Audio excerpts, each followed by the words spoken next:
les amis, j'espère que vous allez tous très très bien. Les fraises, c'est la pleine saison au potager. Ici, on en a déjà ramassé plus de 10 kilos.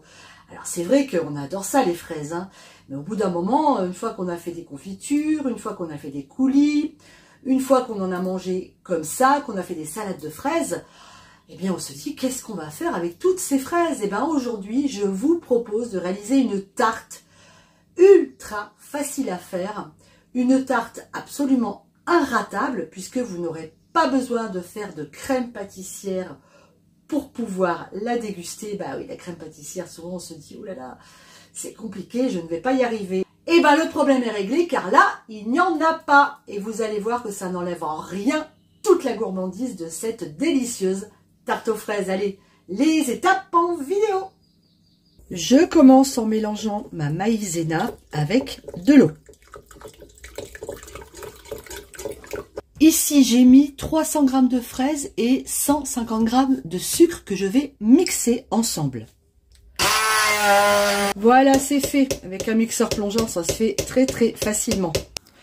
Je mets ensuite mon mélange fraises-sucre à chauffer gentiment pendant une dizaine de minutes. Au bout de ce temps, j'ajoute la maïzena délayée et je viens à nouveau faire chauffer en remuant constamment pendant 10 minutes. Alors vous remuez bien hein, tout le temps parce que la maïzena va épaissir. Il ne faut pas que ça colle et on est à feu doux.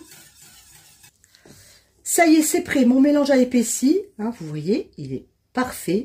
Maintenant, je vais couper le feu et je vais laisser refroidir à température ambiante. Pendant que votre appareil refroidit, eh ben, vous allez faire une pâte brisée. Alors, je ne vous fais pas la recette là aujourd'hui, hein, vous l'avez déjà sur la chaîne.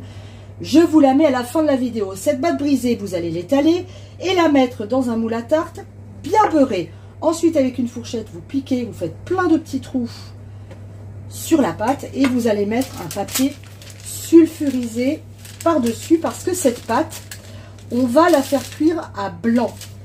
C'est-à-dire qu'on va la cuire sans aucun ingrédient dessus. Mon four préchauffe, il est à 180 degrés. Et là, je vais mettre ce que j'ai moi, c'est-à-dire des noyaux d'abricot, des haricots secs.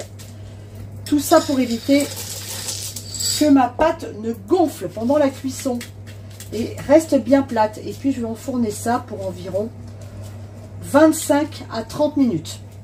Elle est belle ma pâte, elle est belle.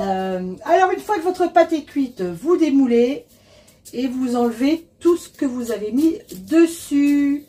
Une fois que ma pâte est cuite et qu'elle a bien refroidi, eh bien, je viens disposer des morceaux de fraises fraîches dessus. Alors les miennes sont grosses, hein, mais si vous avez des fraises plus petites, eh bien vous les mettez carrément entières.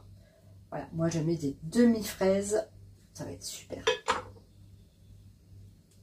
Une fois que c'est fait, eh ben on vient disposer notre appareil à la fraise qui a bien refroidi, c'est très important. Et on va le mettre de façon harmonieuse sur toute notre tarte.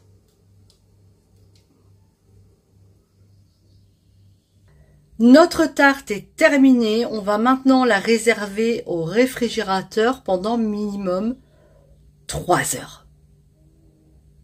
Voilà les amis, notre tarte est terminée, vous avez vu la simplicité de cette recette. Alors après, amusez-vous hein, pour la déco, vous faites comme vous voulez. Moi j'ai mis quelques fraises, mais vous pouvez très bien ajouter quelques disques de meringue, c'est absolument délicieux.